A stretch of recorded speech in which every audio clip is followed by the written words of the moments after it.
ભરૂચ જિલ્લા આદિવાસી સમાજ અને ધ જોલી બોયઝ દ્વારા પ્લાસ્ટિક નાઇટ ક્રિકેટ ટુર્નામેન્ટ યોજાઈ। ભરૂચ જિલ્લા આદિવાસી સમાજ અને ધ જોલી બોયઝના સંયુક્ત ઉપક્રમે પ્લાસ્ટિક નાઇટ ક્રિકેટ ટુર્નામેન્ટનું આયોજન કરવામાં આવ્યું હતું, જેમાં જિલ્લામાંથી 64 જેટલી ટીમોએ ભાગ લઈ આદિવાસી એકતાનો પરિચય આપ્યો હતો।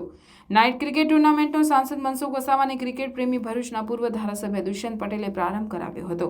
આ પ્રસંગે સાંસદ મનસુખ વસાવાનું તેમજ ભરૂચના પૂર્વ ધારાસભ્યનું શાલ ઉઢાડી સન્માન કરવામાં આવ્યું હતું। બહુ નાની વયે યુવાને એમના જીવનમાંથી શીખવા જેવું 24 વર્ષની વયે અંગ્રેજોની સામે લડ્યા ને એમનામાં એટલી બધી અલૌકિક શક્તિ હતી કે એક વૈદ તરીકેનું પણ કામ એ જાણતા હતા। ભલભલી ગંભીર પ્રકારની બીમારીઓને પણ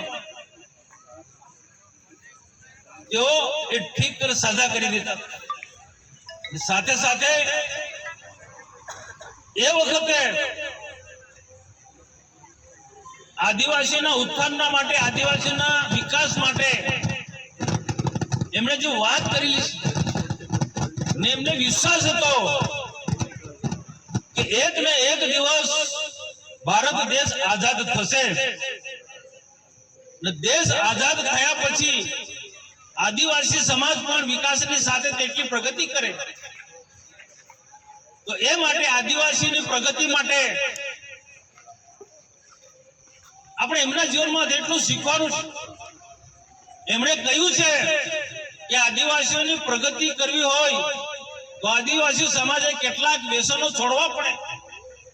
દારૂ, પાન, પડીકી, ગુટકા કે આ જે વ્યસનો એ શરીરને ખતમ કરી નાખે। યુવાનોએ તો બહુ ખાસ વિશેષ કાળજી રાખવી પડે।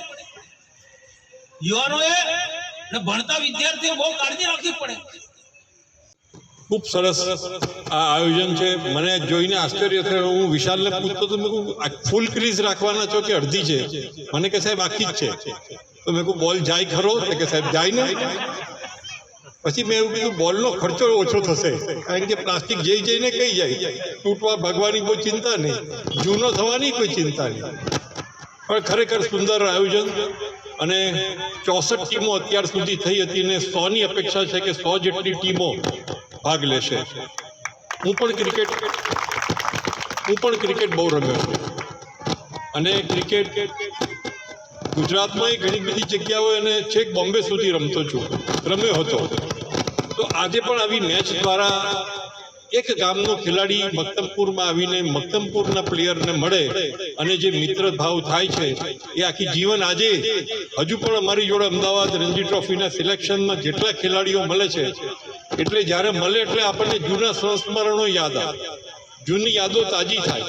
આનાથી ફ્રેન્ડશિપ વધે, મિત્રતા વધે, કારણ કે એક જગ્યાએ રમ્યા હોય પાછું બીજી જગ્યાએ નાઇટ મેચ ચાલતી હોય, પાછું ત્રીજી જગ્યાએ રમતા હોય। સૌથી મોટો ફાયદો સંગઠનનો અને સંગઠન થકી આપણી મિત્રતાનો થાય।